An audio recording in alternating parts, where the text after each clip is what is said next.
அழகா இம்ப்ளான்ட் போட்டும் அதுக்கு மேல பல்லு கொடுக்க முடியாத ஏதாவது நிலைமை இருக்கா?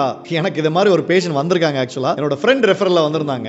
ஆல்ரெடி இன்னொரு யங் டாக்டர் வந்து அந்த எலும்பு நல்லா இருக்குன்னு அதில் இம்ப்ளான்ட் போட்டுட்டாங்க. ஆனா அவரால் பல்லு கொடுக்க முடியல. ரீசன் என்னன்னா அவர் வந்து ப்ராப்பரா அசஸ் பண்ணல. என்ன ப்ராப்ளம் ஆயிருக்குன்னா கீழ் பல்ல எடுத்ததுக்கு அப்புறம் மேல் பல்லு வந்து சுப்ரா எரப்ஷன் சொல்லுவோம். அது அப்படியே நகர்ந்து கீழே வந்துருச்சு. கீழே வந்து கீழே இருக்கிற கம்ஸ் ஹிட் பண்ணிட்டு இருந்த ஒரு நிலைமையில அவர் வந்து எலும்ப பார்த்தாரு, இம்ப்ளான்ட் பண்ணிட்டாரு. ஆனா இம்ப்ளான்ட் பண்ணதுக்கு அப்புறம் அதுக்கு மேல கிரவுன் கொடுக்கிறதுக்கோ இல்ல பல்லு கொடுக்கிறதுக்கோ பேஸ் இல்ல. என்கிட்ட வந்தாங்க அதை எப்படி கரெக்ட் பண்ணலாம் அப்படின்றது. ஆக்சுவலா பாத்தீங்கன்னா அந்த மாதிரி சினாரியோல கண்டிப்பா அந்த இம்ப்ளான்ட் ரிட்ரீவ் பண்ணிட்டு தான் நம்மளால வந்து பல்லு கொடுக்க முடியும். அந்த இம்ப்ளான்ட் ரிட்ரீவ் பண்ணிட்டு எலும்பு கொஞ்சம் தேய்க்கிறதோ இல்ல மேல இருக்கிற பல்லுக்கு ரூட் கனால் பண்ணி மேல ஏத்தி இன்னும் ஸ்பேஸை கிரியேட் பண்ணி அதுக்கு அப்புறம் தான் இம்ப்ளான்ட் பண்ண முடியும். So planning in implant is very very crucial. Plan பண்ணாம என்ன பண்ணாலும் அது ஃபெயிலியர் தான் ஆகும். இந்த மாதிரி பிரச்சனை வரக்கூடாதுன்னா டெஃபினட்டா உங்க இம்ப்ளான்டாலஜிஸ்ட வைஸா சூஸ் பண்ணுங்க. கொஞ்சம் எக்ஸ்பீரியன்ஸ் டாக்டரா பாருங்க. ஒன்ஸ் அகைன் உங்களுடைய நண்பன் டாக்டர் பிரேம் அலெக்ஸ் லாரன்ஸ்.